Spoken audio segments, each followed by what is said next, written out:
are so hot, guys. Welcome back, everybody, to the Gundam Boys GQuuuuuuX podcast. Late night GQuuuuuX. Late night GQuuuuuX. I'm a very, very sleepy Furbus. And I'm a night owl. And my name is Kentaro After Dark.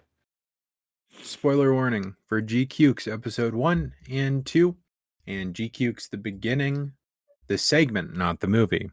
The 40-minute segment from the movie. We're going to be comparing and contrasting certain elements that we think maybe faltered a little in this episode, right, fellas? Yeah. I have an axe to grind. C-Jax? A C-Jax. Yeah, that's what we used to think it was called. So, just off the bat, what would everyone rate it on like an arbitrary random numbering scale? Okay, I'll go.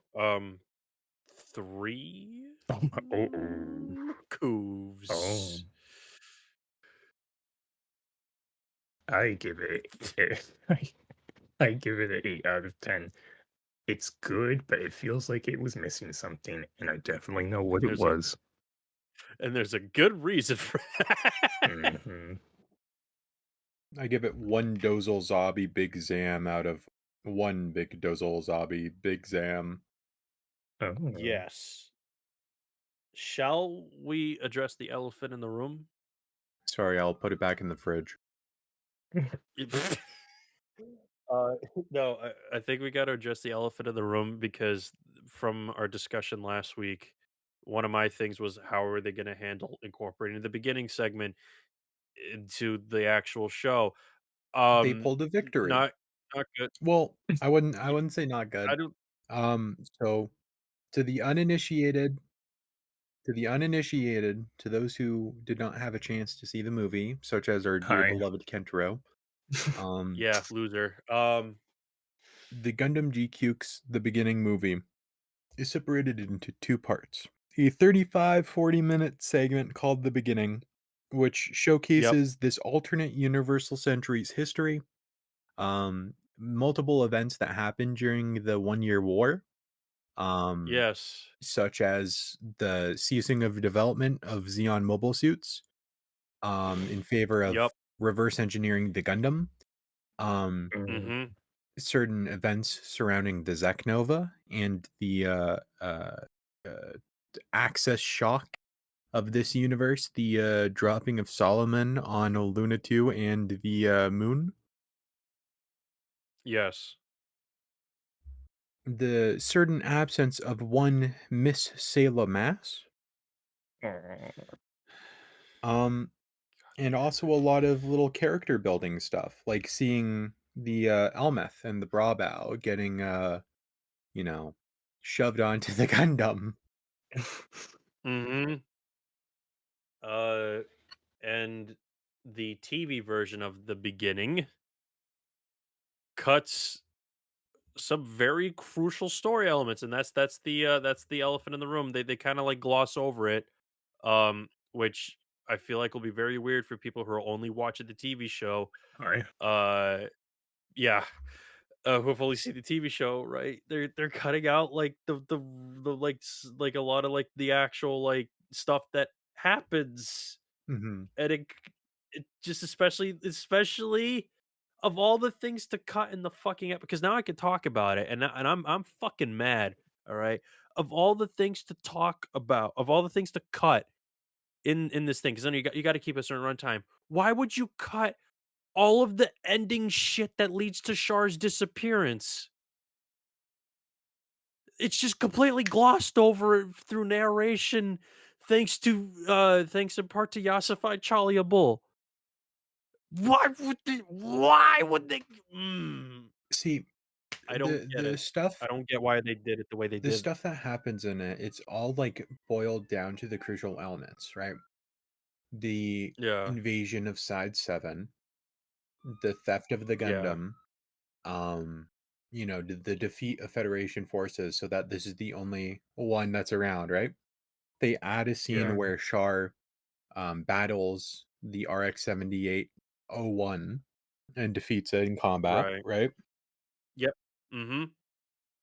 And then they skim over the whole recollection of 1 year war history. And then they Mm, hard cut to, okay, Flanagan, you're figuring out new type fuckery. And then they go and introduce Shalia. And then Who's crucial scene.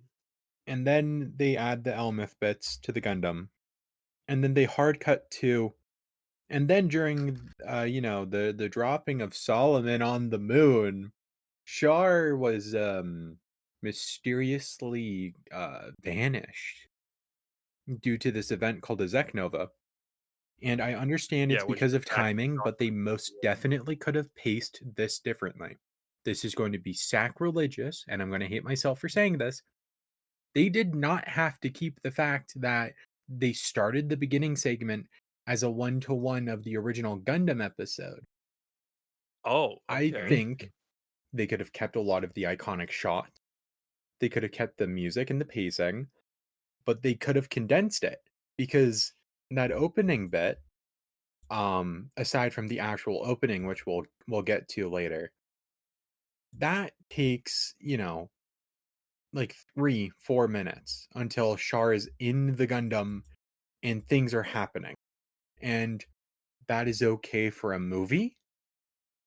That's not so okay for episode 2 of your television show.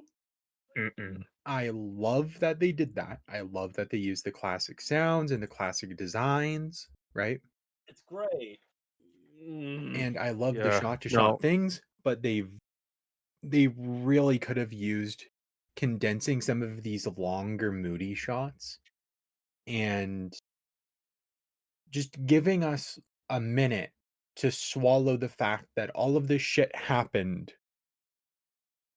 Like, what the fuck is a Zeknova? Unless they're going to, showcase that in a future episode when, that idea Yeah, comes around because again. keep in mind, yeah, because for those that are listening into after whenever the hell GQuuuuuuX ends its run of episodes, um, we've only seen Furbus and I both seen the movie, and we've only seen up to episode 2 because that's what's currently available to watch right now. I'm so And happy I for agree with you. Furbus. I what I am still of the mind that they should have released the beginning segment as episode 0, right? That's like what they did with G Witch. Okay. Yeah. Which really, really fucking pisses me off because not so much like, oh, it's shit, but like there is the it's been the thing that I've been saying from the beginning. The beginning is very much the beginning segment from the movie, and for G Quux as a whole is a very crucial piece of of like media that needs to be seen to fully understand the breadth and the scope of what the fuck is going on. Look, fine, make your movies or whatever. That's a great way to generate hype and gather an audience for the TV series. It's a great way for people to get like sneak peeks. Doing it like this, I think is great. But of all the fucking things to like, of all the ways to like that you could have edited the most crucial segment that literally lays all the groundwork for this world setting, why would you like just like have like what Ferb was saying, like have nearly like everything that was in the theater version at the beginning, and then just completely just like gloss over with some like truncated narration instead of like actually showing us what happened. And the reason why I'm saying is because I actually saw what happened, so that's why it's pissing me off even more. I It's still cool we get to see it in some fashion, but God, man. I think they're saving it. They're probably saving it for an episode in which it's like crucial. Shalia Hmm. is probably All going to right. talk to Machu or one of the Xeon forces and like explain what the fuck happened on Solomon. And what a Zeknova is and what the first Zeknova was. I'll let it slide in that regard. Um, if that's what they end up doing. But as it currently stands, I'm not happy with the way they cut and edited the beginning segment. I really still firmly believe doing it this way was very weird, and that they should have released the full thing, the full beginning segment as episode 0. That's my 2 cents about, like, how they should have done it, Speaking of and 2 cents, yeah, Oh, yeah, we see 2 new Gundams or Gundam types in this.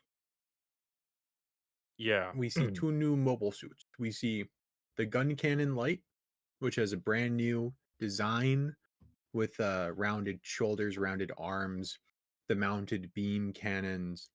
You know, you see some of those classic colors, the blue visor, right? But it's mm, also got some of those weird GQuuuuuuX things where it's got like mounting points to the shoulders and the arms.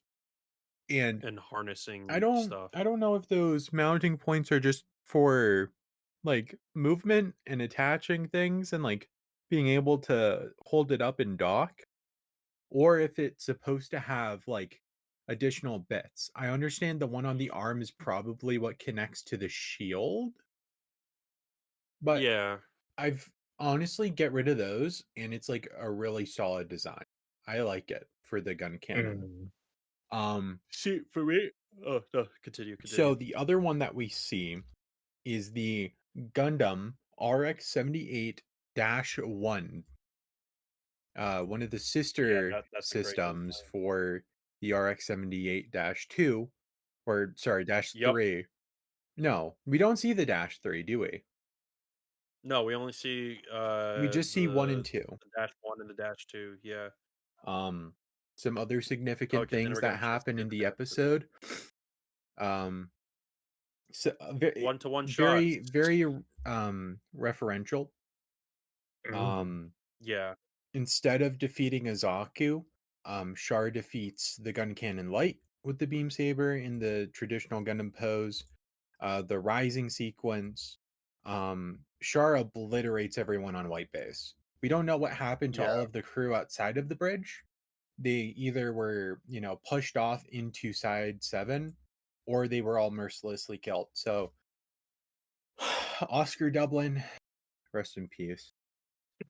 yep. Job Johns, Well, Job John was a kid on side 7, so he was probably evacuated. which means we still could get the Fast Formula series, let's go. So we Yeah, see the White Gundam um in its one major battle before it becomes the Red Gundam. It defeats yeah. Azaku in one shot, much like Amuro does with the RX-78 in the original. And then it battles Mhm. the honestly, I love the design of the RX-78 one way it's more really than the nice. White Gundam. I love how like it covers up a lot of that kind of weird stuff because the Gundam is very obviously not armored at all. It does not have any of its external armoring. As you could see with Yeah, the, you know, G1, you see those yeah, classic armor points on the top of the arm and the connector, and then on the bottom of the arm. And with the testing suit, the RX-78 2, you see that's more exposed and you see the internal framing and the wiring with all of the yeah, caution symbols. So it would have been interesting yeah, if they did do an RX-78 3 and it was more powerful than the Gundam, kind of like what happens in the yeah. novels. And then, Mm, you know, who knows? Maybe in this universe they only made the 2. mm. Shit. So it's funny you mentioned that.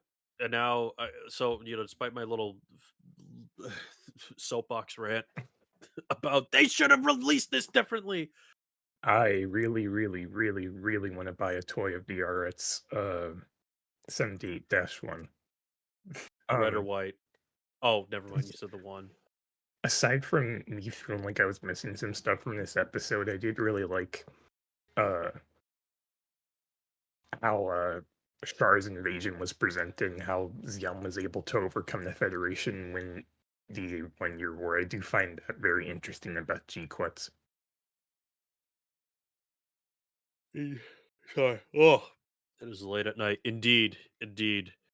Oh my god, that shot where the White Gundam's kicking yours. That's a nice Dash shot. one. So on screen, to our dear listeners, on screen, we got a nice shot in the beginning. That's a 1-to-1 of when Amuro, right? It was Amuro kicked the Zoc, or was it the other way No, around? Char's kicking Amuro Right.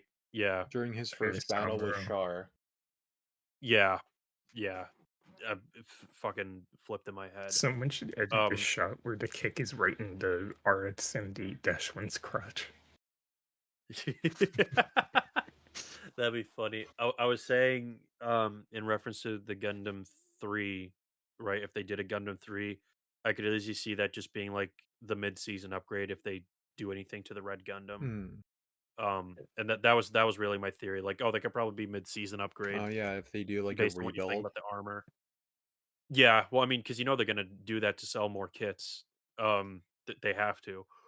Um, with that being said, though, I think the placement of the beginning segment being episode 2 is still a little strange. Actually, no, Kentro, what do you think about that based on the fact you've only seen it, the TV version? It makes me feel like I am missing some very significant information. Not exactly to the Yeah. point where it ruins my whole enjoyment of the episode, but it makes me want to see more because I'm just like, like there has to be more to this. It couldn't have just been that fast. Yeah, and that's why there's a whole It show. wasn't. That's why there's a whole Yeah. show to explore the ramifications and what exactly happened. I think I'll do Yeah. I'm firm in my stance of I'm defending this being episode 2. Mm, You get introduced to Machu and Nyan, and you see, the principal characters, because no matter how important this context is, this is context. This is shit that happened in the past. What's important for the story of GQuuuuuuX is Is Macho Machu and yeah, and the yeah, GQuuuuuuX and the Gundam hunt, right? mm, And then some mysterious people we'll yeah. see in episode 3. Um You're gonna like that one, this Kentaro. not only does mm, it work structurally and like explaining the story, because if this was episode 1, a lot of people would be put off because Char isn't, the lead of this show. He's Right. gone. mm, The lead of this show is Yeah. Machu. So it makes mhm, sense introducing her in episode 1. It also harkens back to or not Zeta Gun, to Victory Gundam. Yeah, Because I was in gonna Victory say. Gundam, they do the first episode, they introduce all of the characters, and then they explore what the fuck happened in the Universal Century, all of the important bits and context, and then they go back into the show. mm. Alright, fair enough. I'm still gonna keep saying this probably throughout the episode. I wish it wasn't edited the way it was at the end. Like, 'cause, like, the start of it, yeah, I think is great. I'm like, "Okay, cool." I'm just seeing what I saw in the theater, and I kinda just wanted to see it again, truth be told, but I think the highlight for me, if we're gonna talk about positives, because I need to be positive about this, I can't just be fucking bitching and moaning. Um, I think 2 things. Great designs here. I love Mm, every design mm, here. mm, Yeah.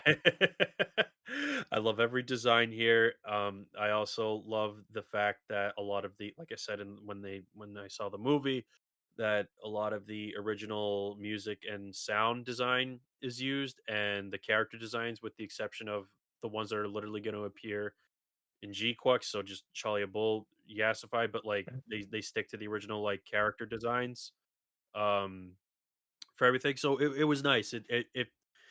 You could tell that the team behind this, everyone in charge, did their homework and just like are really huge fans of OG Gundam, like a lot of people are, to the fact that they're able to stay like pretty on point with the character sheets for a lot of the original character Well, designs. a lot of that is redesigned. Obviously, they're, you know, modernized.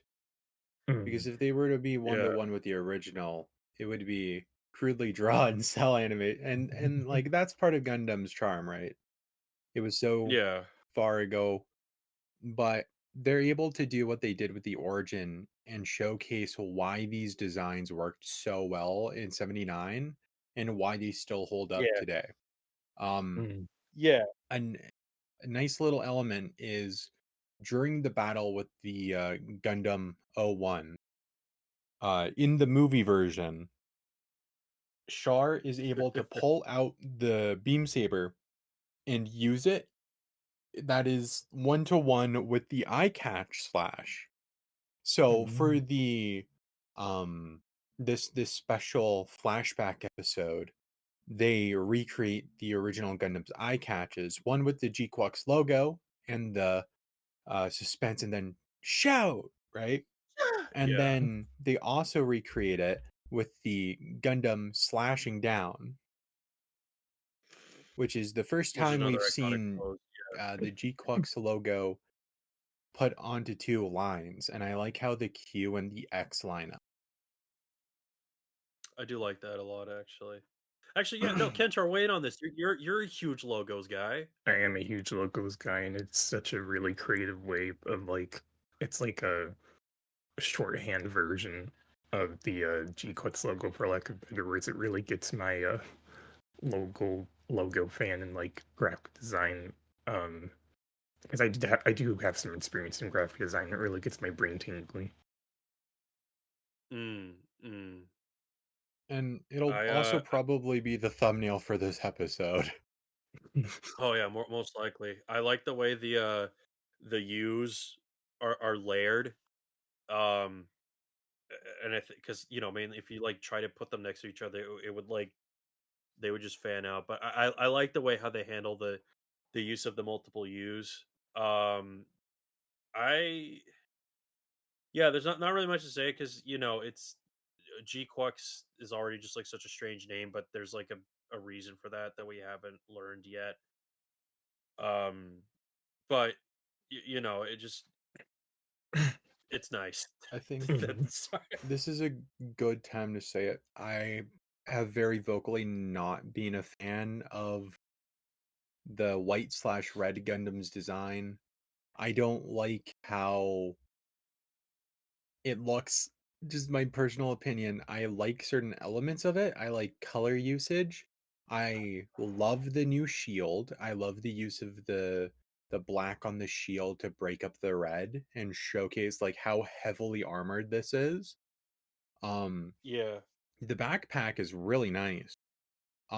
Again, I know that they use it solely so, he could connect the bits to it later. I do not like the little connector points. If you got rid of those and streamlined it and maybe added a little more armor around, where it's supposed to be armored, then I think this would be a really good Gundam design. There's a piece of fan art floating around showcasing what like a fully armored version of this would look like. And yeah, God, I wish they went with that. Even from when Mm. it see, even from when it leaked, I wasn't a fan of it.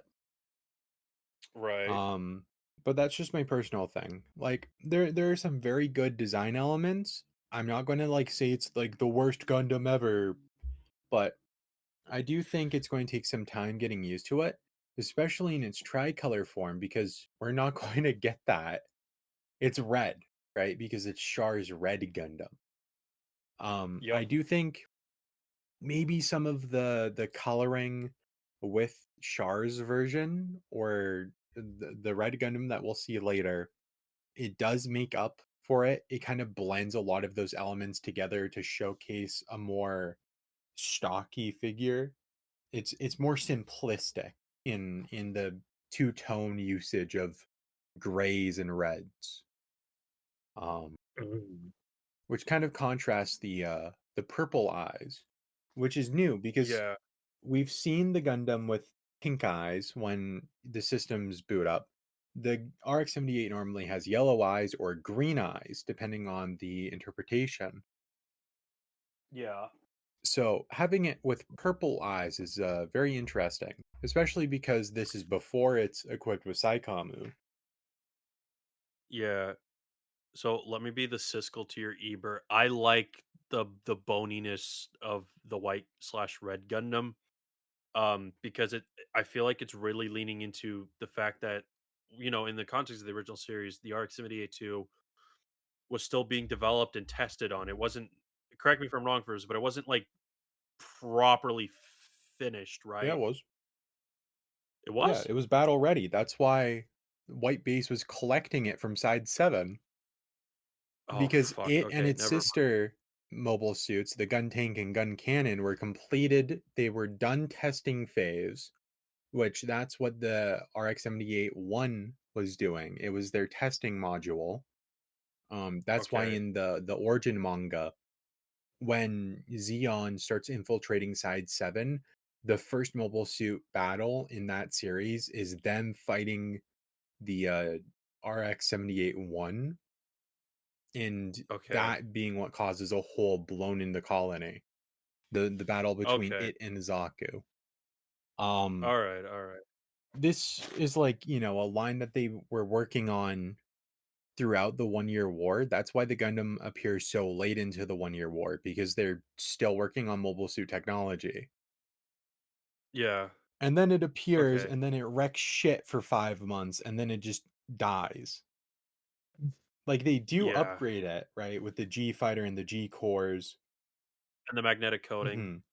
But even the magnetic coating, that right, is implemented solely because it is not responding fast enough to Amuro, who is a new for type. armor. And they didn't have a new Yeah. type philosophy in mind when they were designing the RX-78.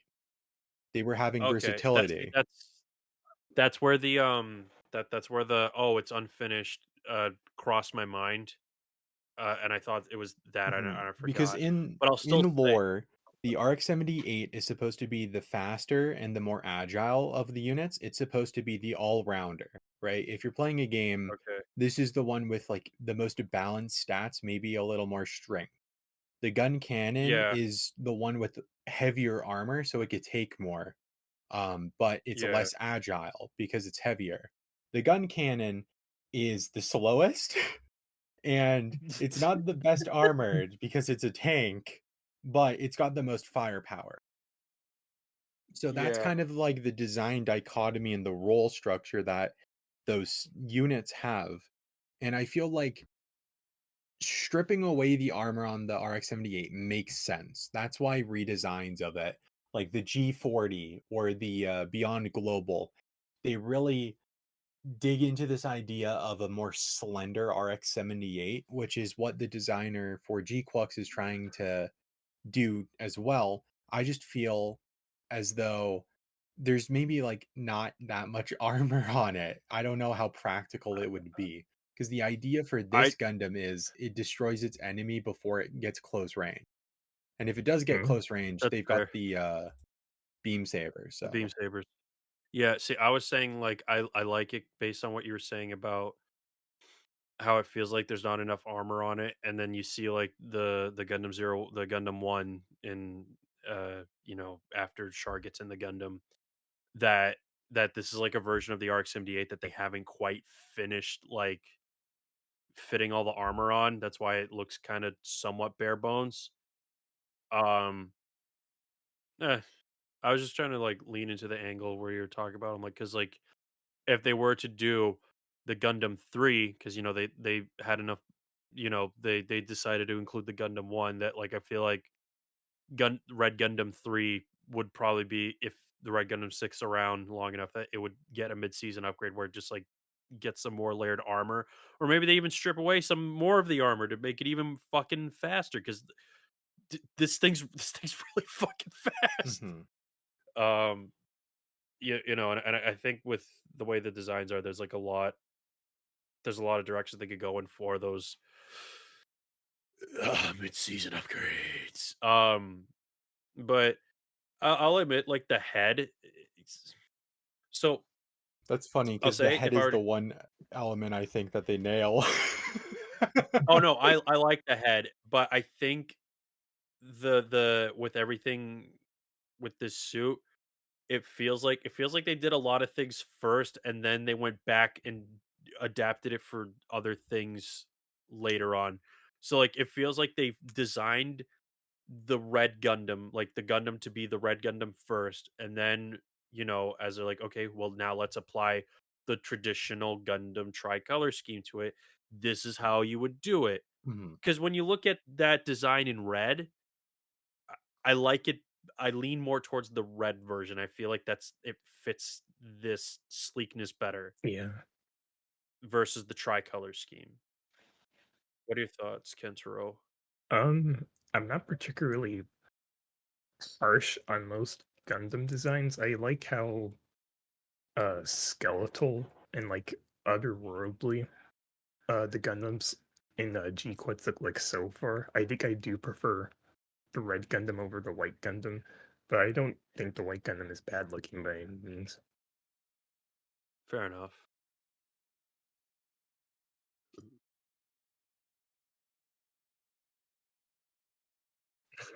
Well, if you're racist, you choose the Titans color. If you're if you're racist, you choose the Titans color. If you're normal, you choose the AU version. And with that, Let's use that to keep let's yeah, I was gonna say so that's a good jumping he off talks to point. Flanagan. Flanagan knows, okay, Shar, you're a new type.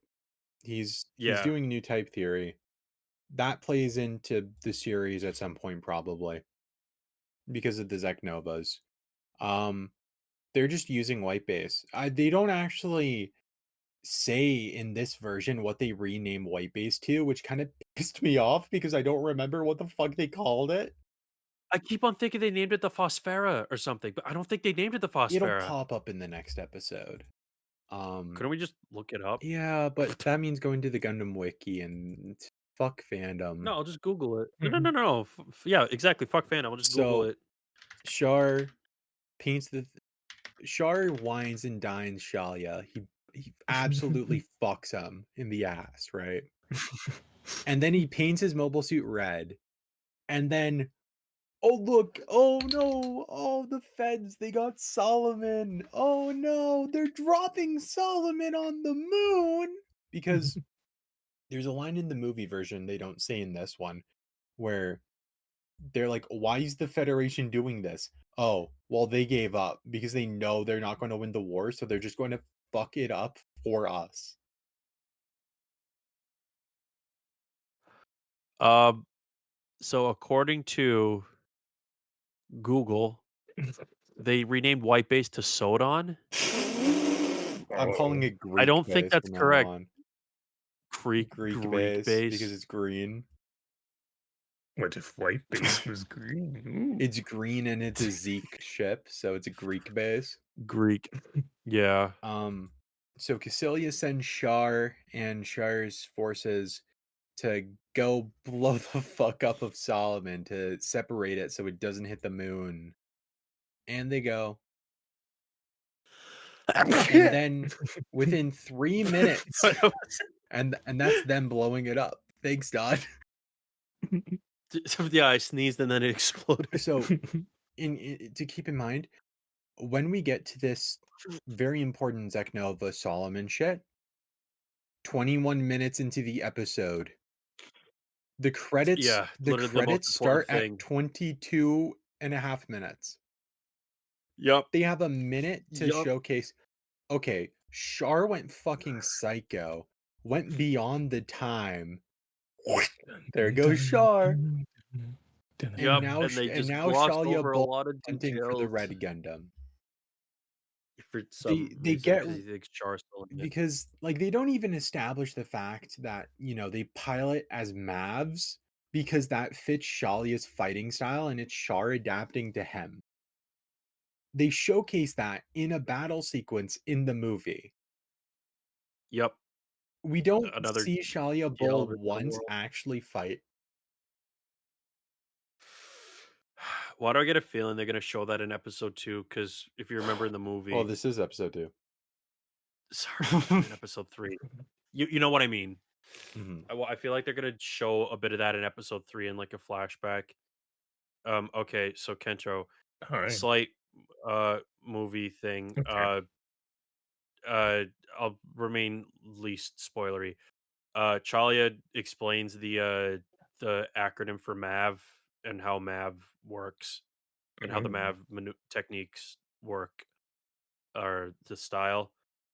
That happens in the movie and it's more than likely going to happen in episode 3. And I'm wondering if for purpose they're just going to show that as like a flashback. I'm wondering if they purposely cut out those segments, like you were saying, to show later on in the series for context shit, which still doesn't help in the fact of like if that's the case, why did they cut it like this? Just show the whole fucking thing because they did in the movie and it worked excellently and it worked great. Mm-hmm. Big Sam. Ugh. Yeah, me too, Kentaro. So that's GQuuuuuuX episode 2, except for one really fun part, and I'm going to go through this very quickly because we're at 40 minutes. Yeah. We have the intro. We have the Mhm. intro for Oh the yeah, show. let's talk about the intro. So Yeah, well, actually, I'd like to break down the I intro a want little to bit. I want to say something because we talked about it last episode. Just before we go to the intro, we didn't watch the dub like we did last week, but we caught a snippet of it, and the voice actor's still doing a great job. Char, Mhm. pretty good. They did a pretty good job with Char. Dub great. Okay, now we talk about intro. In this corner, we've got the GQuuuuuuX intro. So, Yay! there's a few little nods and things I've picked up on, or things that I want to just point out, right? Yeah. So, the opening starts with a green new type flash, Mhm. which, given Machu and her obsession with colors, I think Yeah. that's like Machu having a new type reaction to the Red Gundam, because you have the new type flash, you have Machu standing, kind of unnervingly. She doesn't know what to do. And then she connects with the Red Gundam. You could see the sparkle go on her. She looks Yeah. for something else with the GQ standing in the background, and then she runs to it. Right? And then new type flash. She has a connection to the GQuuuuuuX. She starts And then running. we get Um the What's New Scooby Doo run. so the pose that she's doing, how hunched over she is like that cutaway from Ultra 7. I compared it. Oh. Ah, But the actual running animation, and we see this again later, is I like to believe is a callback to the Zeta Gundam ending, in which Mhm. Fa Yuri, the best girl from that series, Mhm. the ending is from like her perspective because she's got feelings for Camille, and it's her just kind of running in the corner as like all of the credits are in the middle, and then every now and then she stops and it cuts away to her with Camille. But it's kind of this joke that, like, in every opening or every ending, there has to be a Gundam character statically running in place.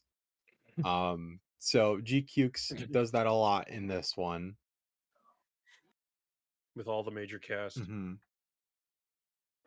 And I actually quite like this intro. The running and the visuals match the pacing of the song Plasma, Hmm. which I really like that song. Yeah. It's a good song. The first line in Plasma even reflects what happens in GQuuuuuuX, because it's kind of like Machu talking about Nyan, because it's Mhm. if I never stopped at the ticket booth that day, would events play out the same way? Mhm. Which Because she also I stopped at think the ticket booth, sorry. and then Nyan jumped the ticket and slammed into her. Mhm. And it's funny you mentioned that line because I feel like that also ties into the whole concept behind GQX, which is, hey, what if this and this thing didn't Hmm. happen? How would that dramatically change the original events? It's what if, Well, but it's a done common well. theme. Take notes, Disney. Yeah, stop making fucking Captain Carter your OC power fantasy. So we see Anyways, the Red Gundam with its bits from a clan battle video, and a mysterious man sitting on a streetlight. Kentro probably knows who this guy is. It's in the Hi, trailers. Shinji. Yeah, Shuji, and then we get We get little close-ups of the Pomeranians. rest of the guys from the Pomeranians. And then Yeah. Xavier and I don't remember her name. They make a lot of fan art of Yeah, her. Komoli. Kamali. Yeah. Xavier and Komoli, because a lot of people are shipping those two. And then longingly, Shalia Bull bathed in He the misses light his of boyfriend. the red comet. And then the lyrics when the GQuuuuuuX hits the water and it kind of pulsates is talking about the twinkle of the stars that they felt, right? So Twink. it's it's very much so a song from Machu's perspective, right? Yeah. Mm. Which is pretty interesting. We get some close-up shots of the GQuuuuuX pulsating. So I'm wondering if it's going to have like some psycho frame resonance shit. And it's going to pop up like a unicorn. Well, I mean, you see a lot of those elements, like the fucking the V-fin like whips out. It has Omega Psychomu technology in it. Mhm.